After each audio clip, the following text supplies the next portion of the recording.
Welcome to Story Tales. Please like this video and subscribe to Story Tales. I hope you enjoy the story. Let's begin. The familiar scent of hay and metal clung to the air of the Cordell family barn. Silas had spent the morning hanging string lights across the rafters, transforming the workshop space into something Arlena deemed acceptable for her baby shower. Now he stood against the back wall, a bottle of water in his calloused hand, while 30-some guests mingled around tables covered in blue tablecloths. Blue for a boy. His boy. At least that's what he believed until 3 weeks ago. Silas took another sip of water, watching his wife move through the crowd. Arlena wore a flowing dress that accentuated her 7-month belly, her blonde hair twisted up in some complicated arrangement that had taken her 2 hours to perfect. She laughed at something V whispered, throwing her head back in that practiced way that showed off her neck. "You doing all right, big brother?" Merritt appeared beside him, clapping him on the shoulder. "You've got that 1,000-yard stare going." Silas nodded once. "Just tired. Shop's been busy." "Well, relax. Today's a good day." Merritt grinned, raising his champagne glass. "You're going to be a dad." Silas studied his younger brother's face. The same Cordell jawline they'd both inherited from their father, but Merritt's features were softer, more animated. The favorite child, the charmer, the history teacher all the local parents requested for their kids. "Yeah," Silas said finally. Across the room, their mother Maribel was arranging presents on a table, her silver hair pulled back in a severe bun. She caught Silas looking and nodded stiffly before returning to her task. 36 years, and he still couldn't read her approval in those eyes. Not like she looked at Merritt. "Everyone." Arlena's voice cut through the chatter. She stood in the center of the barn, champagne flute raised high. "I want to thank you all for coming to celebrate this special day." The guests quieted, turning toward her. Silas straightened from the wall, setting his water bottle on a nearby table. "This baby boy is going to be surrounded by so much love," Arlena continued, her hand resting on her belly. "And I want to take a moment to express my gratitude to the most important men in my life." She beckoned to Silas and Merritt. "Come up here, you two." Silas crossed the room with measured steps, positioning himself beside her, but not touching. Merritt bounced forward, draping an arm casually around Arlena's shoulders. "To my husband, Silas," Arlena said, turning toward him with a practiced smile. "Thank you for your stability." A few guests laughed softly at her careful choice of words. Silas inclined his head, his face impassive. And to Merritt, she continued, her voice warming as she turned to her brother-in-law. She raised her glass higher, her eyes bright. "To Merritt, he's the one who'll truly raise this child." The words hung in the air. Silas felt 30 pairs of eyes flick between him and Merritt. His brother's smile faltered, then froze in place, his arms slipping from Arlena's shoulders. A murmur rippled through the guests. V's mouth hung open, her eyes wide. Maribel had gone completely still at the gift table. Silas looked at his wife, at his brother. He nodded once, turned, and walked toward the barn door. His footsteps echoed in the sudden silence. "Silas," his mother called. He didn't break stride as he pushed through the door into the cold evening air. The October chill bit through Silas's flannel shirt as he crossed the gravel drive toward the tree line. He didn't look back at the barn, though he could hear the rising buzz of voices behind him. He'd parked his truck a quarter-mile down the old logging path away from the other vehicles, anticipating this exact moment. His breath plumed in front of him as he followed the familiar trail through the woods. Fallen leaves crunched beneath his boots.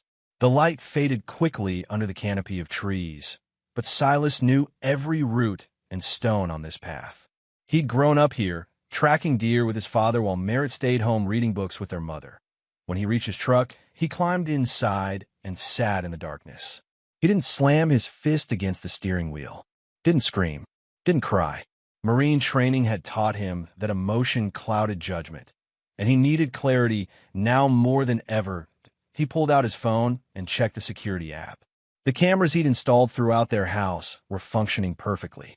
The one in their bedroom showed an empty space, the covers still rumpled from where Arlena had tossed them aside that morning, complaining about her back pain.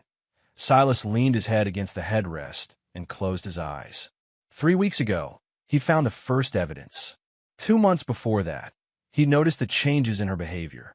5 months before that, he'd started to have the feeling something was off. But the baby he'd wanted to believe in the baby that he reached into the glove compartment and pulled out a small manila envelope. Inside, a DNA test result processed through a private lab 2 towns over. The words 0% probability of paternity were highlighted in yellow. Not his child. Never had been. The sudden tap on his window made him instinctively reach for a weapon that wasn't there.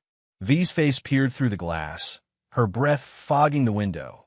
Silas lowered the window halfway. What the hell was that? V demanded, hugging herself against the cold. Arlena's in there crying, saying you've been acting weird for weeks. Merritt looks like he's going to throw up. Everyone's leaving. Her heavily lined eyes narrowed. What's going on, Silas? Ask your friend, he said quietly. Better yet, ask my brother. What are you talking about? Go back to the party, V. She stepped back, studying him with suspicious eyes. Are you sleeping out here tonight? It's freezing. I've slept in worse. V hesitated, then nodded. Fine, but this isn't over. No, Silas agreed. It's just beginning. After she left, he reclined his seat and pulled a wool blanket from behind it. He wasn't broken, he was calculating. By morning, everything would be in motion. Dawn light filtered through the trees as Silas approached his house, not their house, his house, built on Cordell land with his own hands. He carried a small wooden box, one he'd crafted in his workshop months ago as a jewelry case for Arlena's birthday. Now it held something far more valuable than jewelry, but he placed it on the front porch, noting Arlena's car in the driveway. She hadn't stayed at her mother's as he'd expected. That was fine. Better, even. Instead of using his key, he rang the doorbell, then returned to his truck. He sat watching from across the street. Engine idling 0.5 minutes passed before the door opened. Arlena appeared in her bathrobe, hair disheveled. She looked down, noticed the box. For a moment, she just stared at it. Then she bent to pick it up, glancing around as if sensing she was being watched. Silas waited until she closed the door, then drove away. He headed straight to his workshop. The metal fabrication business had been his father's, now his. He'd expanded it over the years, hiring 2 other veterans who appreciated precision and quiet. The shop wouldn't open for another 2 hours, giving him time to prepare. His phone buzzed just as he unlocked the front door. Arlena, what is this? Silas didn't respond. Instead, he went to his office and booted up his computer. He plugged in a backup drive and began copying files, all the footage, all the recordings, all the evidence he'd been collecting for months. His phone continued to buzz. Arlena. Silas, answer me right now, Arlena. This isn't funny, Arlena. Are you serious with this? A DNA test. Arlena. Silas, Arlena. I'm calling Merritt. That last message made him pause. He typed back a single reply. Silas. Good. You should both see what's on the drive. Then he silenced his phone and continued working. The next step would require perfect timing. 40 minutes later, his office phone rang. The caller ID showed Merritt's number. Silas let it go to voicemail. A minute later, it rang again. And again done on the 4th call. He picked up. Cordell Metal Works, he said, as if he didn't recognize the number. Silas, what the hell? Merritt's voice shook. What is this? What are you trying to pull? Nothing that wasn't already pulled on me, Silas replied evenly. These videos, this is invasion of privacy. You can't just. My house. My wife. My privacy was already invaded. Silas, you don't understand. I understand perfectly. The DNA test makes it pretty clear. Silas kept his voice level. You and Arlena can spin whatever story you want, but the truth is right there on that drive. We need to talk about this. Face to face. Nothing to talk about. Damn it, Silas. You can't just. Merritt's voice cracked. The baby isn't mine. Silas's grip tightened on the phone, and apparently never was meant to be. Please just meet me. We can. You'll reap what you planted. Silas hung up. He sat motionless for several minutes, listening to the ticking of the clock on the wall. Then he reached for his computer and began composing an email to his lawyer. Outside, the October wind picked up, rattling the shop windows. A storm was coming. Silas was ready for it. 6 months earlier, Silas noticed the change the moment he walked through the door. The house smelled different, like someone else's cologne. He set his lunchbox on the kitchen counter and listened. Nothing. Arlena should have been home. Her car was in the driveway. AR, he called. Upstairs. Her voice sounded strained. I'm just picking out something for tonight. Silas climbed the stairs slowly, methodically, the way he approached everything. Second floor landing, turn right, master bedroom at the end of the hall. The door was ajar. Inside, Arlena stood in front of the full-length mirror, smoothing her dress with trembling hands. You're home early, she said, not meeting his eyes in the reflection. Job finished sooner than expected. Silas leaned against the doorframe. Something wrong? No, just surprised. She turned, finally looking at him with a too bright smile. Merritt stopped by to drop off those books I wanted to borrow. Silas nodded. It was plausible. His brother was always lending Arlena books, music, movies, claiming to culture her since Silas had no taste. That was nice of him. You just missed him, she added quickly. Silas crossed to the closet to hang up his jacket. That's when he sawed a button from one of Merritt's sport coats, the distinctive brass ones with the school crest. It lay half hidden under the edge of the bed. He said nothing, just pocketed it when Arlena turned back to the mirror. That night, his suspicion gnawed at him while they ate dinner across from each other. Arlena talked about a client at her PR firm, gesturing animatedly with her fork.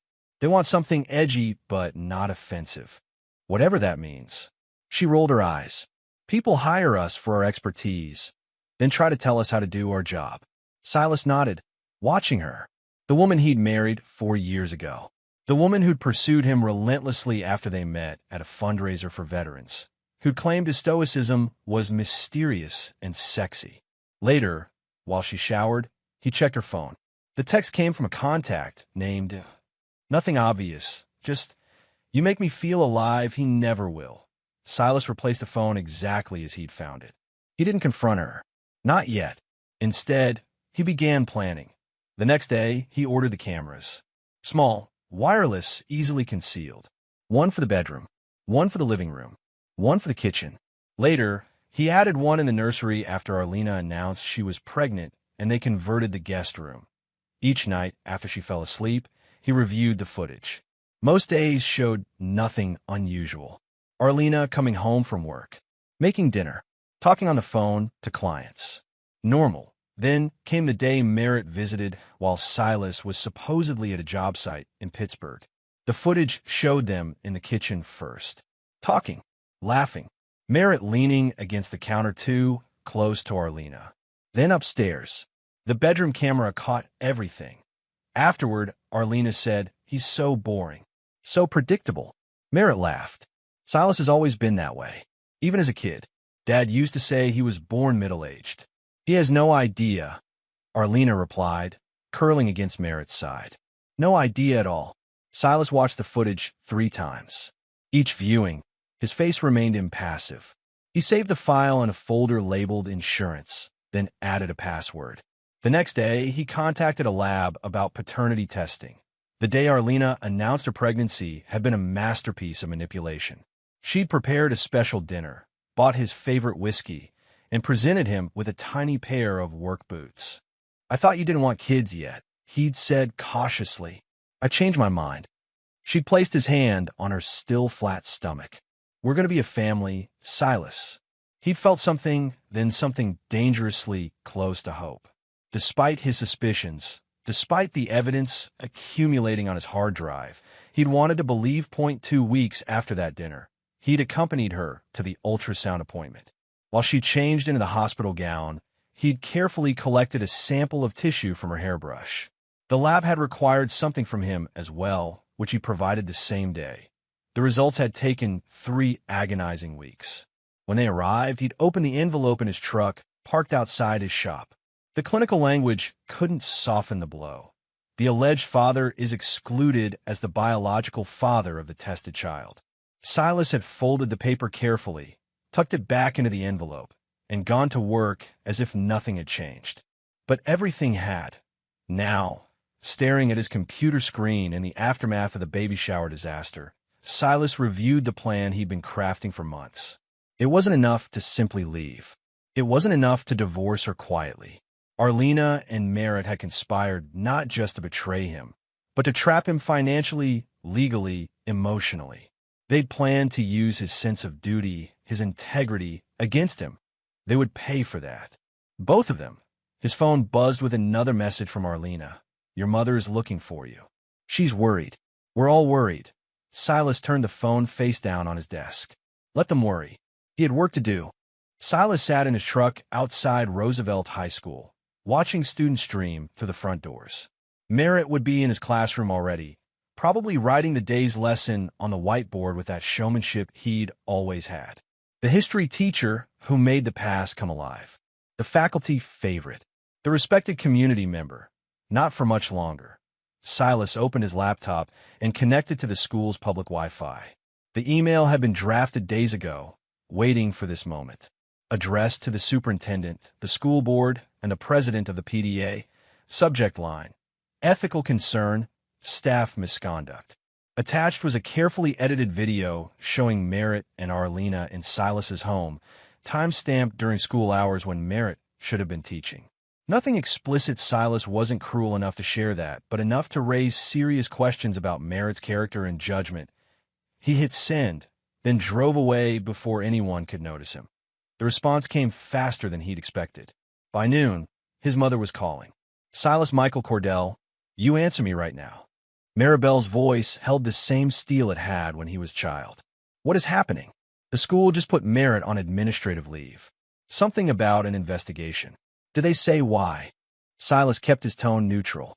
No, but he called me crying, Silas.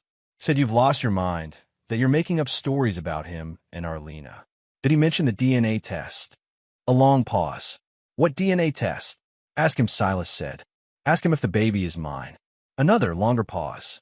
Then, Silas, what are you saying? I'm saying your favorite son has been sleeping with my wife.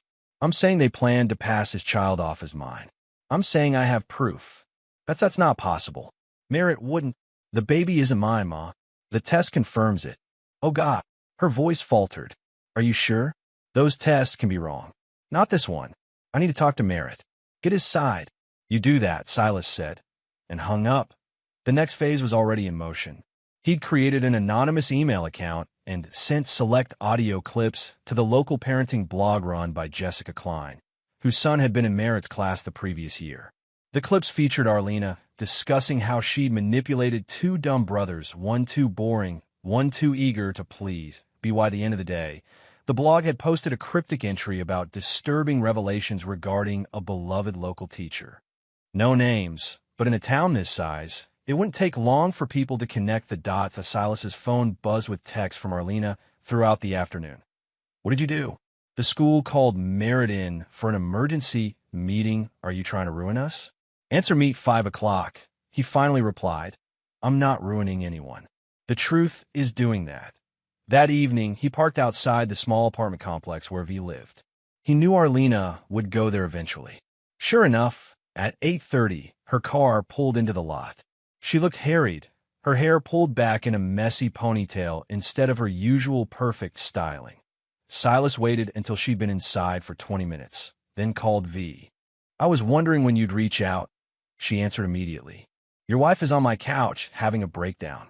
Good, Silas said. Put me on speaker. A pause, then the quality of the call changed. He could hear Arlena's ragged breathing in the background. You're on speaker, V confirmed. Say what you need to say. Arlena, Silas kept his voice even. I want you out of my house by tomorrow night. Take what's yours, nothing more. Silas, please. Arlena's voice cracked. We need to talk about this. You can't just. I've heard enough talking. Seen enough too. The cameras caught everything. Cameras? Arlena's voice rose. You've been spying on me? On both of you. In my house. My property. That's illegal. No, actually, not in Pennsylvania. Not in your own home. Silas had researched this thoroughly. But paternity fraud? That's illegal. Filing false information on a birth certificate? That's illegal. It's not what you think, Arlena began. Stop lying. It's exactly what I think. You and Merritt planned this from the beginning. No, it just happened. We didn't plan. You told him I was boring. Predictable. Silas felt his control slipping for the first time. You laughed about it. Both of you. Silence on the other end. Be out by tomorrow night, he repeated, or the videos go public. All of them. You wouldn't dare, Arlena whispered. Try me. He hung up, then sat in his truck, hands gripping the steering wheel until his knuckles turned white. For the first time in months, he allowed himself to feel the full weight of their betrayal. Not just the infidelity he could have forgiven that eventually, but the calculated deception. The plot to trap him with another man's child. His own brother's child. His phone rang again. V. She's gone to the bathroom, V said quickly. Silas, there's something you should know. What? This whole thing, it wasn't just about Merritt. It was never just about him. What do you mean? Arlena. V hesitated. She had a plan. She wanted a claim on the Cordell property. When you wouldn't agree to have kids right away, she got frustrated. Merritt was convenient. Silas absorbed this. How do you know this? She told me. Not all at once, but pieces over time. I thought. V's voice faltered. I thought she really loved you at first. Then I realized she loved what you represented. Stability. Land. The Cordell name. And Merritt? Was he part of the plan from the beginning? No. That came later. When you kept putting off having a family. V paused. I should have told you. I'm sorry. Why tell me now? Because what she did was wrong. What they both did. Another pause. And because she's talking about claiming you were abusive. Creating a narrative. Silas closed his eyes briefly. Of course she was. Arlena worked in PR. She knew how to spin a story. Thanks for the warning, he said finally. What are you going to do? What I've been doing. Follow the plan. After hanging up, Silas started his truck and drove to the one place he knew would be empty as house. Arlena would be staying with V tonight. Tomorrow he'd change the locks, but tonight he needed to collect a few things. The house was dark when he arrived. Inside, he went straight to the safe in his office, entering the combination and removing a stack of documents. The deed to the house. Insurance policies. His grandfather's watch. A small box containing his service medals that in the bedroom. He ignored the rumpled sheets and gathered some clothes, his toiletries, the photo of his father that had always sat on his nightstand. Nothing else mattered that as he was leaving. His phone buzzed with a text from an unknown number. This is Celia Ray. Your mother gave me your number. I hear you need a good attorney. Call me tomorrow, 8 a.m. sharp. Silas almost smiled. Celia Ray was the toughest divorce lawyer in 3 counties. His mother had made her choice. The whispers started small, as they always do in small towns. A raised eyebrow at the supermarket. A significant look between parents at the gas station. By the 3rd day after the baby's shower, the whispers had grown to murmurs. Silas noticed it first at his shop. Mrs. Hargrove, dropping off her weekly flower delivery, lingered by the counter. Such a shame about your brother, she said, adjusting her glasses. Always seemed like such a nice young man. Silas nodded once, saying nothing. And in his position of trust, too, she continued. Working with impressionable young people. Well, she patted his arm. You're better off knowing these things, dear. Better now than later. Similar conversations happened throughout the day. The UPS driver. A client picking up a custom railing. The owner of the diner when Silas stopped for lunch. Everyone careful not to say too much, but saying everything all the same. Merritt called twice. Silas let it go to voicemail both times. Silas, please. They suspended me pending an investigation. People are talking. I can't. I can fix this. We can fix this. Just call me back. And later, Mom is devastated. Is that what you wanted? To hurt everyone around you? Call me, damn it. Silas didn't call. Instead, he drove to his lawyer's office for their second meeting in 3 days.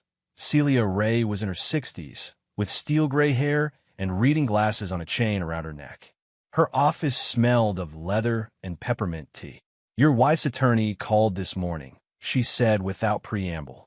They're proposing mediation. Mentioned something about shared assets and potential custody arrangements. No, Silas said firmly. No mediation. No shared custody. That's what I told them. Celia smiled thinly. I also mentioned we have evidence making any custody claim moot. That got their attention. What's next? We file everything simultaneously. Divorce petition citing adultery and fraud. Defamation countersuit to head off any abuse allegations she might try to manufacture. Custody dismissal based on the DNA evidence. She tapped her pen against the legal pad in front of her. It'll hit like a tornado. Are you sure you're ready for that? Silas nodded. I want this finished. It won't be quick or clean. There will be fallout. I've survived worse. Celia studied him for a moment, then nodded. All right then. We file tomorrow. As Silas left the office, his phone buzzed with a notification. The notification was from a community Facebook group he rarely checked. Someone had posted a clip, one of the audio recordings he'd sent anonymously to the parenting blog. In it, Arlena's voice was crystal clear. Silas is so boring. So rigid. I need someone who makes me feel alive. The comments were already piling up beneath the post. OMG, is that Arlena Cordell? Always thought she was fake. Poor Silas. What about the baby? Silas turned off his phone. The next phase would happen without his direct involvement. The truth, once released, would find its own path. That evening, he returned to the small apartment he'd rented on the other side of town. It was sparse: a bed, a table, 2 chairs, the bare essentials. He'd lived with less during his deployments that he was unpacking groceries when someone knocked on the door. Through the peephole, he saw V, shifting nervously from foot to foot. When he opened the door, she pushed past him without waiting for an invitation. It's getting ugly out there, she said, dropping her purse on his table. That audio clip is everywhere. Arlena's PR firm called her in today. They've lost 3 clients already, all citing moral clauses in their contracts. Silas continued putting away his groceries. Not my problem. She's saying you edited the recordings. That you're setting her up. V watched him carefully. She's also saying you were controlling. That you installed those cameras because you were paranoid. Is that what you came to tell me? No. V took a deep breath. I came because she asked me to talk to you. To convince you to stop whatever you're planning next. And what did you tell her? That I don't have that kind of influence over you. V paused. But I also told her she made her bed. Silas almost smiled at that. Anything else? V hesitated. There's something she didn't want me to tell you. Something she doesn't think you know. What's that? She was using Merritt, just like she used you. V sat down at the table. Originally, she just wanted to trap you with a baby to secure her claim on the Cordell property, the land, the shop, everything. When you kept putting it off, saying you weren't ready for kids yet, she got impatient. So she turned to Merritt. Silas's voice was flat. Yes, but not because she loves him. Because he was convenient. Because he's always had a thing for her. Because he's a Cordell too. Silas absorbed this, feeling a strange, cold clarity. You're sure about this?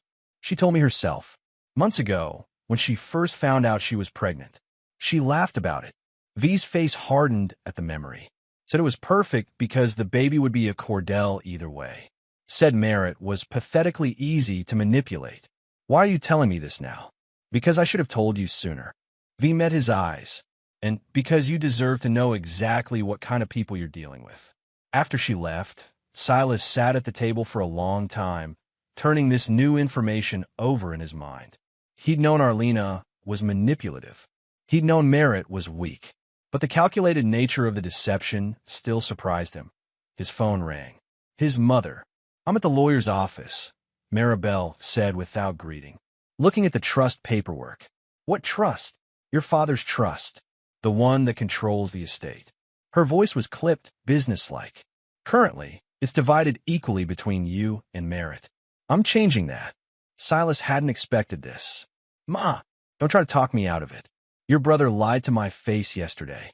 Looked me in the eye and denied everything until I showed him the DNA test results you sent me. A pause. I raised him better than that. The trust was Dad's wish. You don't have to. Your father would have done the same thing. He valued integrity above all else.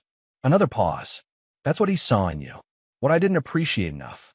Silas said nothing, unsure how to respond to this unprecedented acknowledgement.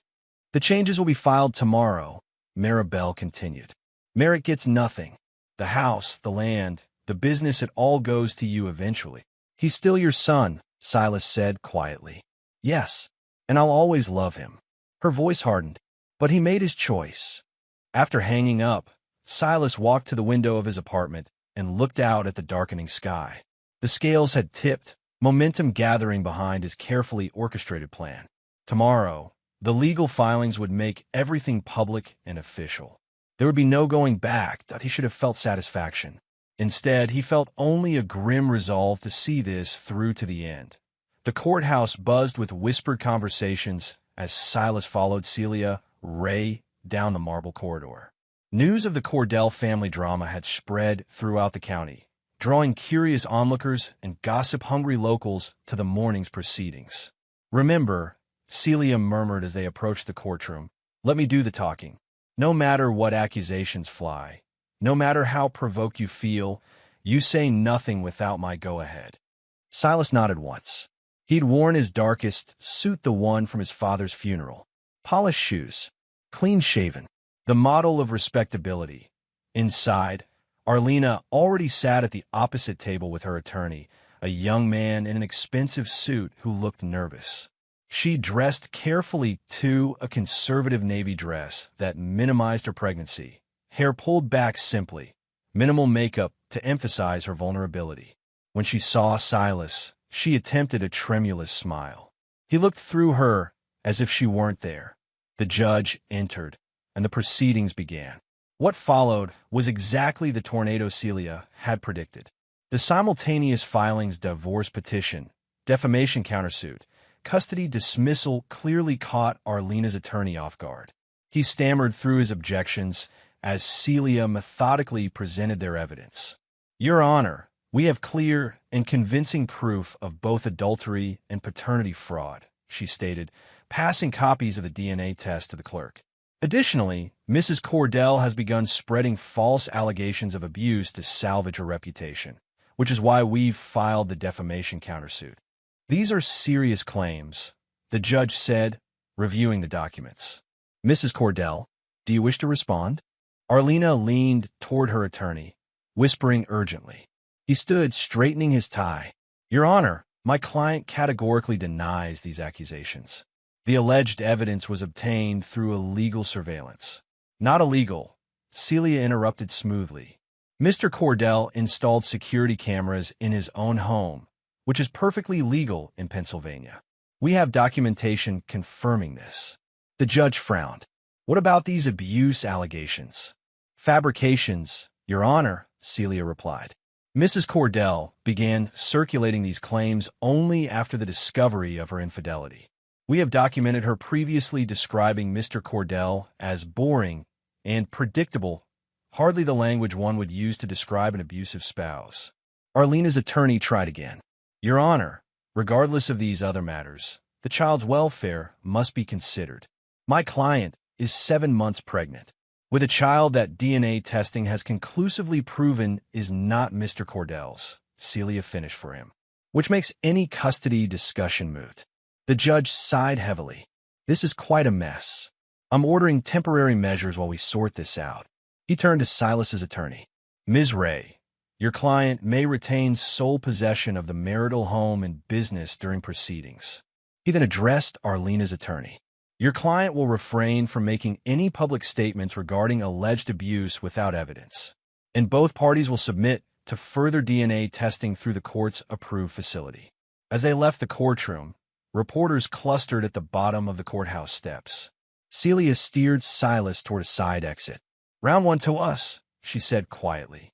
"But this is just the beginning." Silas nodded, feeling nothing but cold determination. "What's next?" "They'll try to drag this out. Play for sympathy because of the pregnancy. Maybe attempt to challenge the DNA results, though that's a losing battle." Celia glanced at him. "The real fight will be over assets. She'll want half of everything." "She'll get nothing," Silas said firmly. "That's the plan. But it won't be easy." "Celia, check her watch. I'll call you tomorrow with the next steps." As they reached the parking lot, Silas caught sight of Merritt leaning against a car several spaces away. His brother looked haggard, dark circles under his eyes, his typically neat appearance disheveled. "Silas," Merritt called, pushing off the car and hurrying toward them. "Please just talk to me for 5 minutes." Celia stepped between them. "Mr. Cordell, my client has nothing to say to you." Any communication should go through proper channels. Silas, come on, Merritt pleaded, trying to look past her. We're brothers. Family. This has gone too far. Silas met his brother's eyes for the first time since the baby shower. We stopped being family the moment you betrayed me. It wasn't like that. It just happened we never meant to. Save it for someone who cares, Silas said, walking past him toward his truck. They suspended me permanently, Merritt called after him, voice cracking. 10 years teaching, Silas. My whole career. Gone. Silas paused, then turned back. You reap what you plant. The drive back to his apartment was silent. Silas felt no triumph, no satisfaction, only the steady resolve to see justice done. Not revenge, he told himself. Justice. His phone buzzed with a text from his mother. Heard about court. Good start. Dinner tonight. For the first time in days, Silas felt something other than cold determination. He texted back, yes. 6 p.m.? The response came immediately. I'll cook. Your favorite. That evening, Silas drove to his childhood home, a sturdy farmhouse that had been in the Cordell family for generations. Maribel met him at the door, her silver hair pulled back in its usual severe bun, her face unreadable. You look tired, she said by way of greeting, ushering him inside. The house smelled of pot roast and fresh bread, the same meal she'd made every Sunday when he was growing up. They ate at the kitchen table, the formal dining room ignored as always. The trust changes are official, Maribel said after they'd finished eating. Everything comes to you. Silas nodded. Merritt was at the courthouse today. I know. He called me crying again. Maribel's mouth tightened. Said I betrayed him too. That everyone's against him. Are you having second thoughts? No. She met his eyes. Your brother made his choices. Now he faces the consequences. She paused. Just like your father would have wanted. Silas had never heard his mother invoke his father's approval for anything he'd done. The acknowledgement settled something inside him he hadn't realized was unsettled. There's something else you should know, Maribel continued. Merritt's been staying with friends, but they've asked him to leave. Apparently, their teenage daughter is uncomfortable having him in the house, given the rumors. What will he do? I don't know. And right now, I can't bring myself to care. She reached across the table and did something she'd rarely done in his adult life. She took his hand. I'm sorry, Silas. Sorry I didn't see what was happening. Sorry I always favored him. Silas looked at their joined hands, unsure how to respond to this unprecedented vulnerability from his stoic mother. You don't have to say anything, she continued. Just know that I'm on your side. All the way. As he drove back to his apartment that night, Silas felt the momentum shift even further in his favor. The town was turning. His mother had chosen sides. The legal system was working as it should. Even the weather seemed to mirror his mood, a clearing sky after days of overcast gloom. Tomorrow would bring the next phase of his plan. The final phase, if everything went according to schedule. Silas was ready. Silas arrived at his metal shop before dawn, unlocking the front door in the gray morning light. Inside, he went through his routine with methodical precision, starting the coffee pot, checking emails, reviewing the day's work orders. Normal actions that anchored him amid the chaos of everything else. Rob and Miguel, the two veterans he'd hired after their service, arrived at 7 sharp. They'd been keeping the business running smoothly during Silas's recent absences, asking no questions beyond whether he was okay. Morning, boss, Rob said, hanging his jacket on the hook by the door. Heard the courthouse was interesting yesterday. Silas nodded once. Small towns. No secrets. If you need anything, Miguel added quietly, just say the word. Thanks, Silas replied. For now, just business as usual. The morning passed in the comforting routine of the shop, the smell of hot metal, the precise measurements, the satisfaction of creating something solid and lasting. Silas was finishing a custom railing when his phone rang. Celia, you need to come to my office, she said without preamble. Arlena's attorney reached out. They want to discuss a settlement. What kind of settlement? The kind where they've realized they're losing badly. A pause. Can you be here at 1? I'll be there. Silas cleaned up his workstation, told Rob he was in charge for the afternoon, and drove straight to Celia's office. She was waiting for him at the reception desk, a folder tucked under her arm. "They're desperate," she said, leading him to the conference room. "The PR firm fired Arlena this morning. Apparently, another recording surfaced one of her mocking a client while in bed with Merritt." Silas said nothing. He hadn't released that particular clip. "The local parenting blog has been relentless," Celia continued. "Jessica Klein seems to have a personal vendetta. Her son was in Merritt class last year," Silas said quietly. "Merritt gave him a C when he deserved an A. Said the boy wasn't applying himself." Celia raised an eyebrow. "You've done your homework." "Always." Inside the conference room, Arlena's attorney waited alone. He rose when they entered, extending his hand to Celia, who shook it briefly. They all sat at the long table. "Where's your client?" Celia asked. "She's not feeling well," the attorney replied, straightening his tie nervously. "The stress of the situation, in her condition, I'm sure." Celia opened her folder. "You mentioned a settlement proposal?" "Yes." He slid a document across the table. "Mrs. Cordell is willing to admit to the indiscretion and agree to a no-fault divorce. She's asking for a one-time payment of $50,000 and forgiveness of any legal fees in exchange for walking away cleanly." Celia glanced at the document, then passed it to Silas without comment. He scanned it quickly, noting the carefully worded admissions of infidelity alongside the monetary demands. "No," he said simply, sliding the paper back. The attorney blinked. "Perhaps you didn't see the part where Mrs. Cordell agrees to drop all allegations she fabricated," Celia interjected. "My client isn't interested in paying for your client's lies. $50,000 is a small price to make this go away quickly and quietly," the attorney insisted, a note of desperation creeping into his voice. "Mrs. Cordell is pregnant, facing financial ruin. Not my client's problem," Celia cut in. "Here's our counteroffer." She slid a document across the table. "Complete divorce. No financial support of any kind. Full retraction of all abuse allegations. An assigned statement acknowledging paternity fraud." The attorney scanned the document, his face paling. This would destroy her." "She destroyed herself," Silas said quietly. "And my brother with her.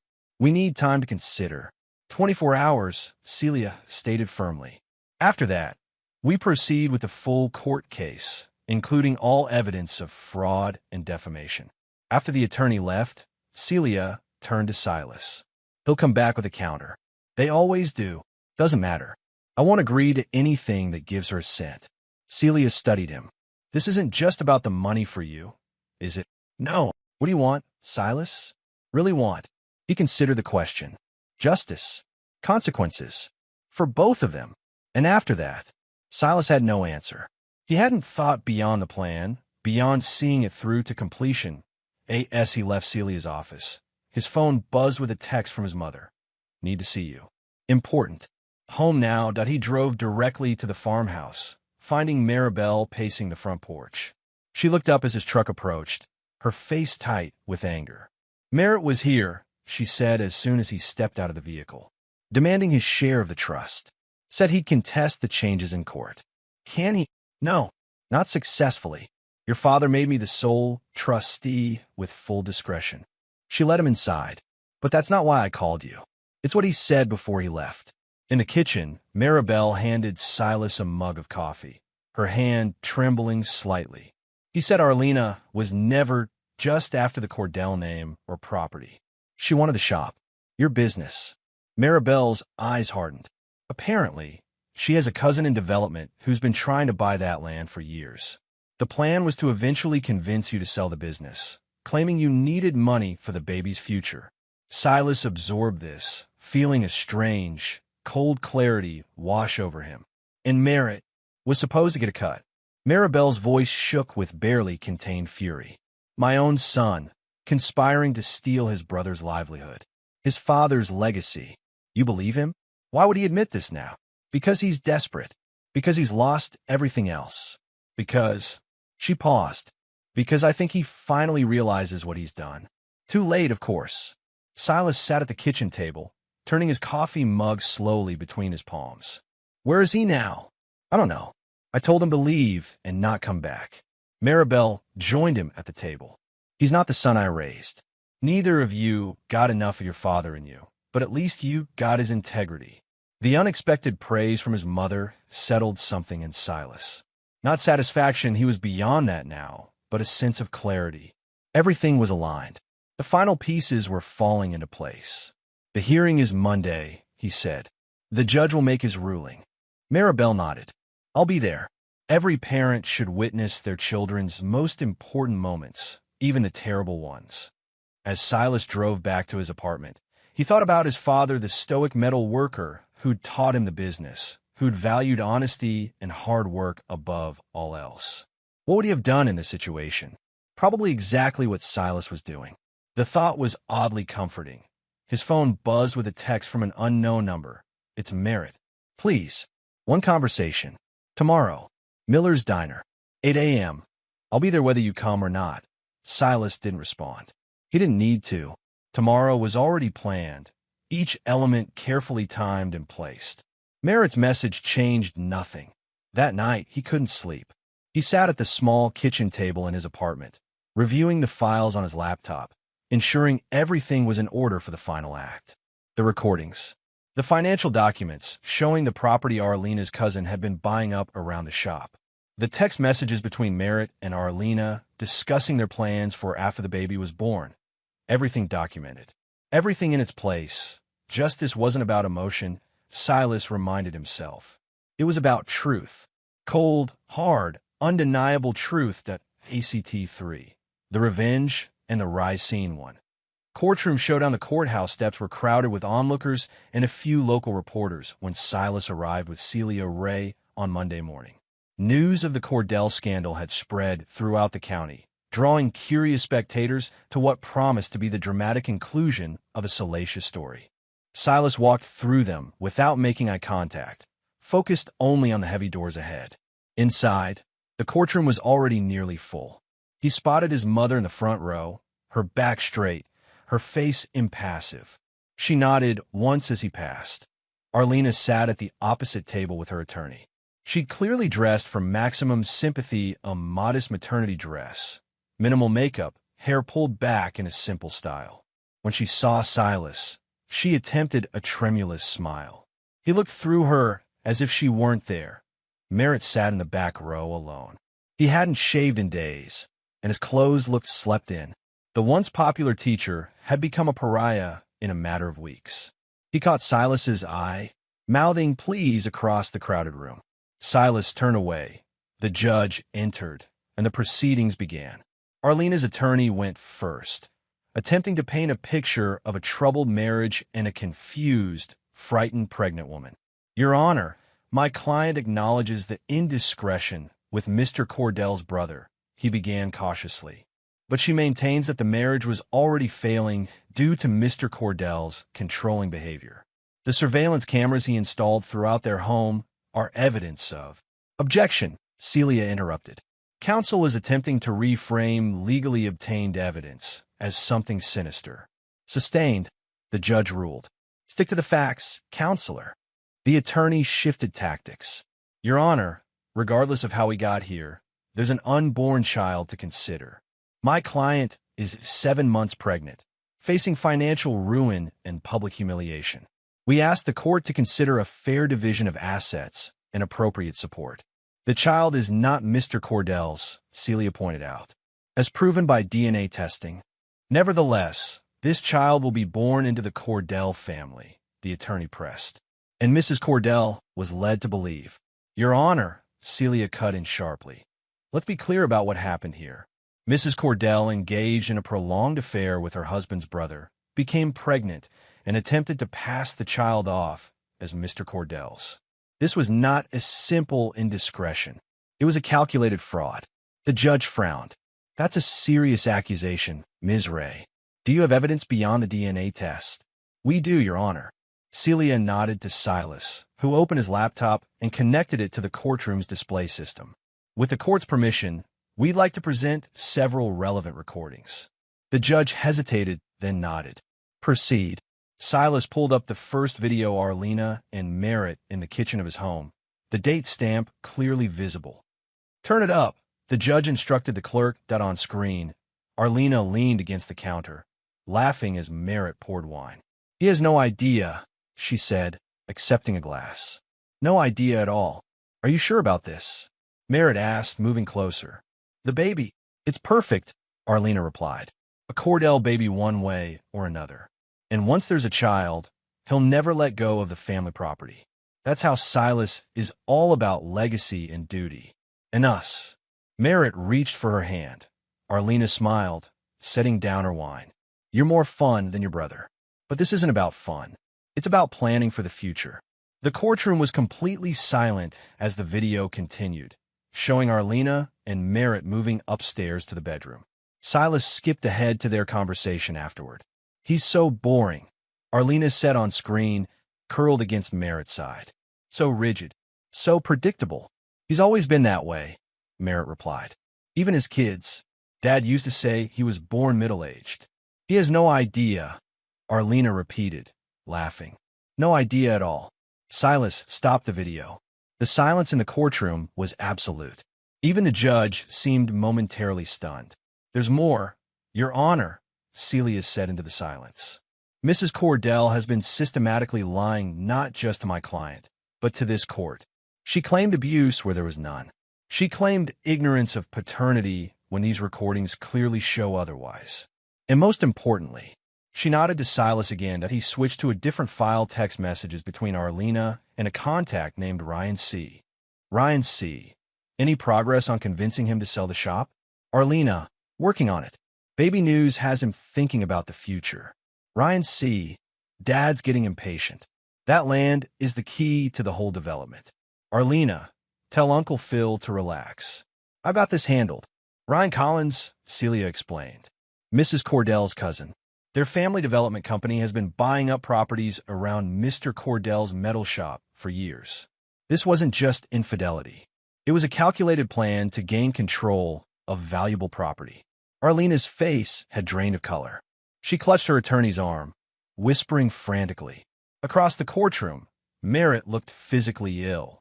"Your Honor," Arlena's attorney began, these messages could be taken out of context." "There's no context," Celia cut in, "that makes this anything other than what it is: fraud, conspiracy, and attempted theft." The judge studied the evidence on the screen, then turned to Arlena. "Mrs. Cordell, do you wish to respond to these allegations?" Arlena rose shakily, one hand resting on her swollen belly. "Your Honor, I never meant to hurt anyone. Things got complicated, out of control." Her voice broke. "I made mistakes. Terrible mistakes. But I'm about to be a mother. What you need," the judge interrupted, "is not relevant to this court's decision. What is relevant is what you did." He turned to Silas. "And what your husband deserves after such profound deception." Silas sat immobile, his face expressionless as the judge continued. "Based on the overwhelming evidence presented, this court grants the petition for immediate divorce on grounds of adultery and fraud. Mr. Cordell owes no financial support whatsoever, as the child is conclusively not his." The judge's voice hardened. "Furthermore, all allegations of abuse are stricken from the record as unfounded and potentially defamatory." Arlena began to cry, shoulders shaking. Her attorney patted her arm awkwardly. "Mrs. Cordell," the judge added, "I strongly suggest you pursue no further legal action in this matter. The evidence presented today could easily support criminal charges of fraud. Consider yourself fortunate that your ex-husband has not pursued that option." As the judge declared the proceedings concluded, the courtroom erupted in whispers. Silas closed his laptop and rose, looking at Arlena for the first time since entering the courtroom. Her face was streaked with tears, her carefully constructed image of vulnerability replaced by genuine distress. "You've ruined everything," she whispered. "Are you happy now?" "I didn't ruin anything," Silas replied quietly. "You did that yourself." As he turned to leave, he caught sight of Merritt slipping out the back door of the courtroom. His brother's shoulders were hunched, his head down. The once proud teacher reduced to a shadow. Outside, Reporters clustered at the bottom of the courthouse steps, cameras ready. Celia steered Silas toward a side exit. "Complete victory," she said. "Couldn't have gone better if we'd scripted it." Silas nodded, feeling nothing but a cold, clear certainty that justice had been done. Not revenge, justice. "What now?" Celia asked as they reached the parking lot. "Now I rebuild," Silas said simply. Maribel was waiting by his truck, her face lined with emotion he couldn't quite read. When he approached, she did something she'd rarely done in his adult life. She hugged him, fierce and tight. "Your father would be proud," she whispered. "So proud." Silas returned the embrace awkwardly, surprised by the sudden display of affection. "Come to dinner tonight," Maribel said, stepping back. "We should talk about the future." "I'll be there," Silas promised. As he drove away from the courthouse, he felt something shifting inside him, not satisfaction. Not exactly, but perhaps the beginning of closure. The plan had worked perfectly. Justice had been served. Now came the harder part. Figuring out what came next. 3 weeks later, Silas stood in the same barn where the baby shower had unfolded, watching as a small group of guests mingled. The space had been transformed again, this time with his own hands, simple wooden tables, mason jars filled with wildflowers, strings of plain white lights across the rafters. Rob and Miguel from the shop were there with their families. A few loyal clients who'd stood by him through the scandal. His mother, looking more at ease than he'd seen her in years. And somewhat surprisingly, V, who'd reached out after the court hearing to check on him, and Arlena. No merit. Their absence hung in the air like a relieved sigh. "Nice turnout," Rob commented, joining Silas by the makeshift bar. "People respect what you did. How you handled it." Silas nodded once. "Thanks for coming. Wouldn't miss it." Rob clapped him on the shoulder. "So what's this all about anyway? You're not exactly known for throwing parties." "Closure," Silas said simply.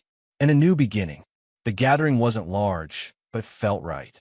These were people who'd stood by him, who'd believed in him when everything was falling apart.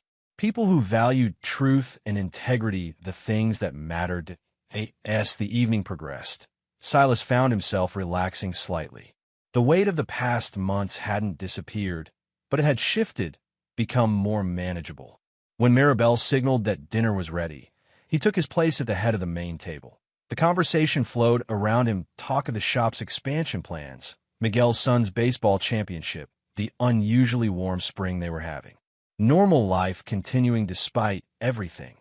After the meal, Silas rose and tapped his glass with a knife. The chatter died down as everyone turned toward him expectantly. "I'm not one for speeches," he began, his deep voice carrying across the barn. "But I wanted to thank you all for coming tonight, for standing by me these past months." Nods and murmurs of support rippled through the small crowd. "A lot has changed. Not all of it good." Silas paused, gathering his thoughts.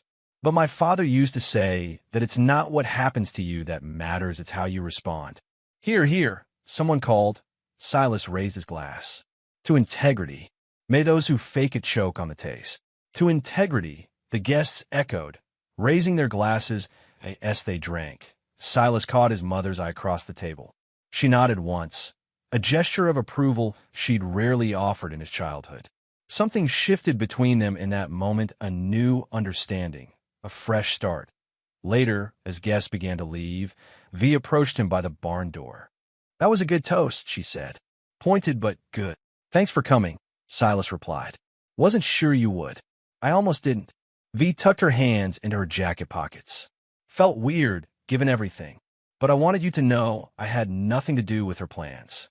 I should have told you sooner what she was up to. You told me when it counted." V studied him for a moment. "You doing okay? Really?" Silas considered the question. "Getting there. Good." She hesitated. "There's something else you should know. Arlena's left town. Gone to stay with her parents in Ohio until the baby comes. Not my concern anymore." "I know.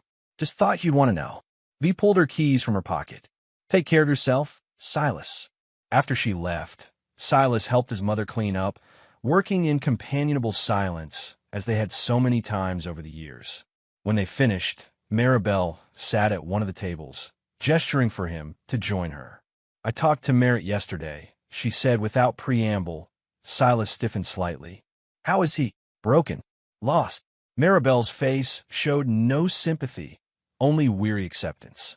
He's taken a night job teaching GED classes in Harrisburg, living in some awful apartment. Says no school district will touch him after what happened. He made his choices, Silas said. Yes, he did. Maribel reached across the table and took his hand. Just like you made yours. The difference is you can look in the mirror each morning. They sat in silence for a moment, the weight of everything that had happened settling around them. Your father would be proud of the man you've become, Maribel said finally. I am too. Should have told you that more often. Silas squeezed her hand briefly and used this open affection from his stoic mother. Thanks, Ma. As he drove home that night to his apartment, still sparse, still temporary, Silas felt something he hadn't experienced in months. Possibility. The worst was over. Justice had been served. Now came the rebuilding. That he was almost home when his phone buzzed with a text from V. There's a package for you at my place. Came yesterday. Thought you might want it tonight. Curious, Silas changed direction and drove to V's apartment complex. She was waiting on the front steps, a small padded envelope in her hands. Don't know who sent it, she said, handing it over. No return address. Silas examined the envelope. His name and V's address were printed in block letters, no handwriting to recognize. You want to come in while you open it? V offered. No, but thanks. Silas tucked the envelope under his arm. I'll let you know if it's anything important. Back in his truck, he opened the envelope carefully.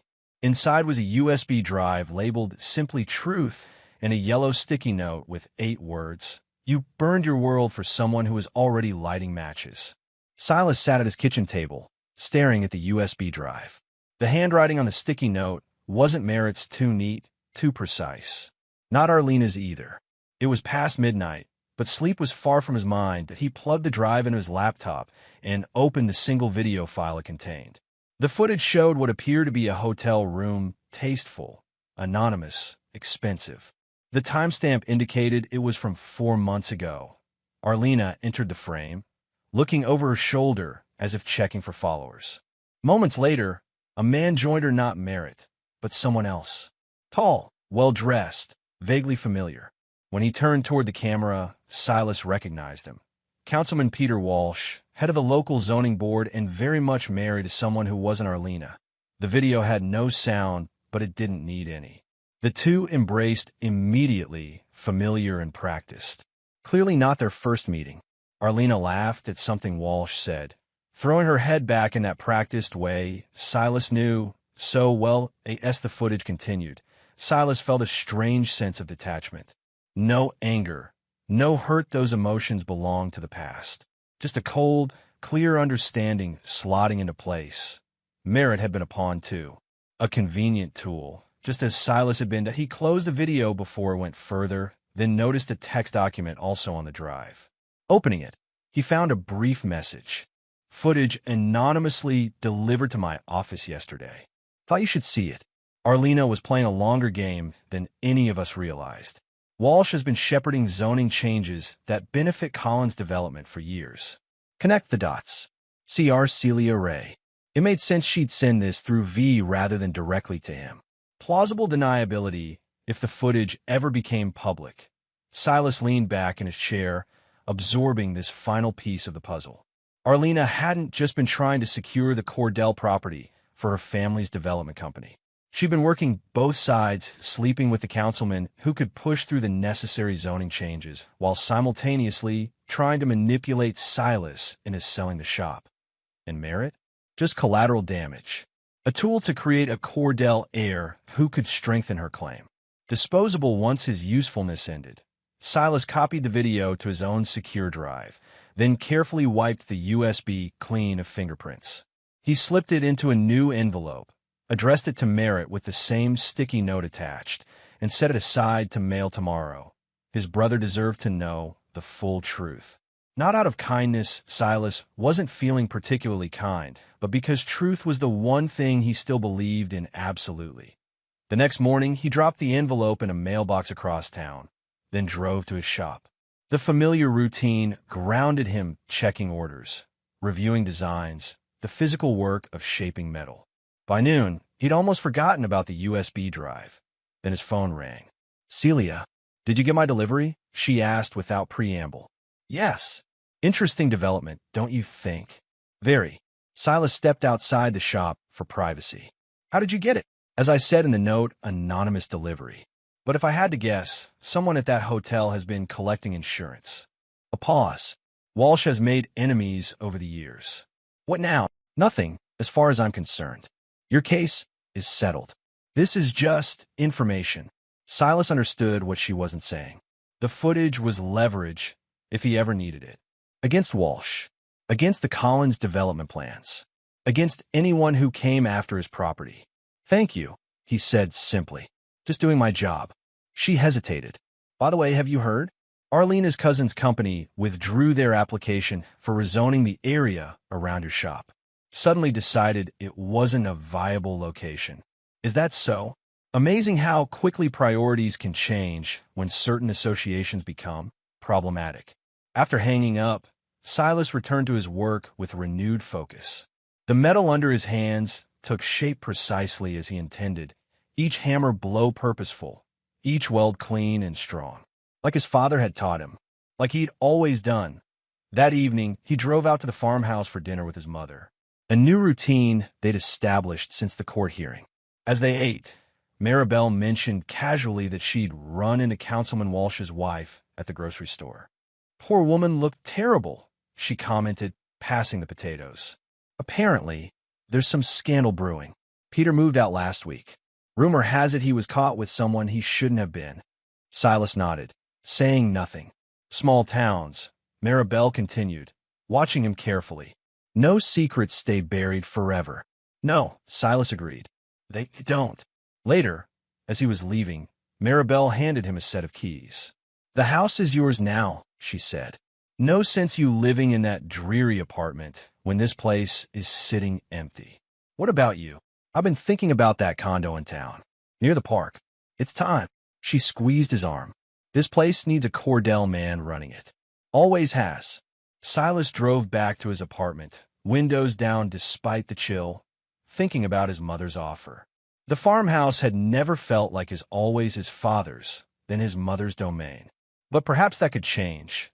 When he arrived, there was a text waiting from a number he didn't recognize. "Got your package." "You're right." Again, and merit. No begging. No excuses. Just acknowledgement. Silas didn't respond. Some bridges couldn't be rebuilt. Some betrayals went too deep. Instead, he began packing his few possessions, preparing to move back to the farmhouse. Back to Cordell land, where he belonged. Not because Arlena had wanted it, not because his mother was giving it up, but because he had earned it. Through honesty, through integrity, through being exactly who he'd always been. The rest would sort itself out in time. 1 year later. The morning air held the first hint of fall as Silas walked the familiar path through the woods behind the farmhouse. Fallen leaves crunched beneath his boots, the same sound that had accompanied his childhood explorations, his teenage escapes, his adult contemplations. A year had changed much, yet left the essentials untouched. The metal shop was thriving, expanded now to include an art workshop where local veterans could learn the craft. A feature in the regional business magazine had brought new clients, people who appreciated quality work done with integrity. Silas had moved back into the farmhouse, gradually making it his own.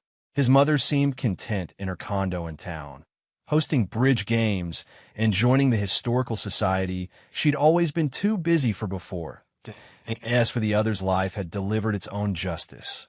Arlena was living out of state, last he'd heard. Unemployable in PR after the scandal, cut off by her family when the full extent of her manipulations came to light. The baby had been born early, a boy, now being raised by his biological father, Councilman Walsh, whose career had imploded when his own transgressions became public. His wife had filed for divorce, taking half of everything in the settlement.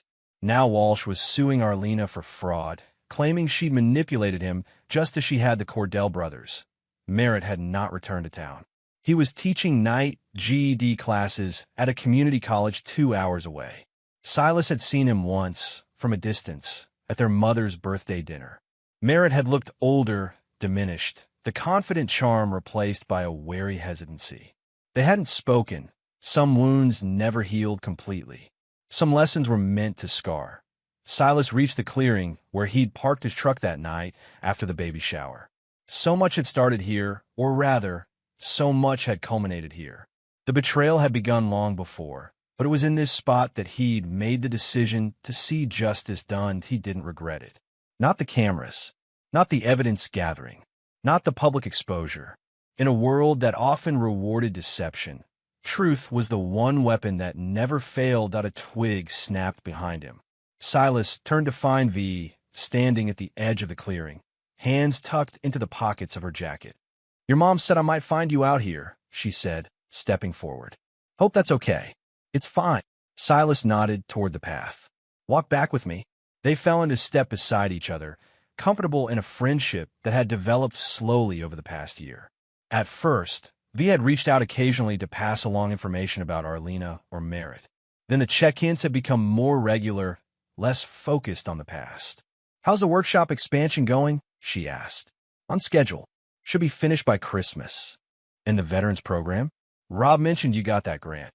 Starting in January. Already have 6 people signed up." They emerged from the woods behind the farmhouse. Silas had replaced the back porch last summer, adding a wider staircase and a proper railing. The metal pieces had been crafted in his shop, each one precise and strong. "Coffee?" he offered, gesturing toward the house. "Sure."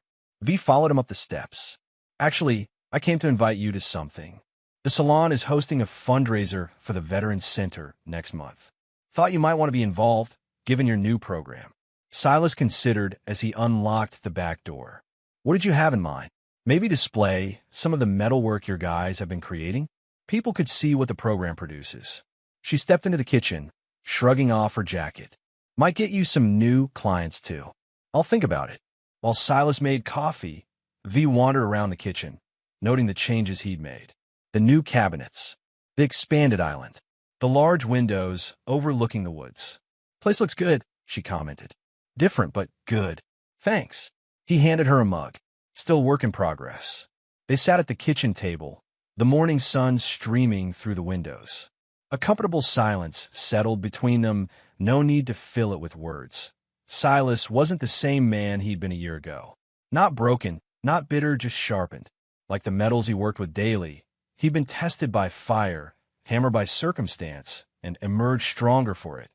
He'd learned who he could trust, who stood by him when everything fell apart, who valued truth over convenience, that he discovered that forgiveness wasn't always necessary for healing, that justice and revenge weren't the same thing, that moving forward didn't require forgetting. Most importantly, he'd remembered who he was at his core, a man of integrity, a man who finished what others started, a man who could look himself in the mirror each morning and recognize the reflection. Not perfect, not unscathed, but unbroken. "You know," V said, breaking the silence, "I ran into Merritt's old principal at the grocery store yesterday. Apparently, the school board is still dealing with fallout from everything. 3 families have transferred their kids to other districts." Silas nodded once. "Actions have consequences." "Yes, they do." V studied him over the rim of her coffee mug. "You ever regret how public it all became? The scandal, the courts, everything?" "No." Silas's answer came without hesitation. "Truth deserves witnesses." V smiled slightly. "That should be the motto for your workshop." "Maybe it will be." Outside, the October wind rustled through the trees, carrying the scent of fallen leaves and wood smoke. Another season turning, another chapter beginning. Silas Cordell looked out at the land that had been in his family for generations, feeling the weight of its history and the promise of its future. His future, on his terms. Not bad, he thought, for a man who'd almost lost everything.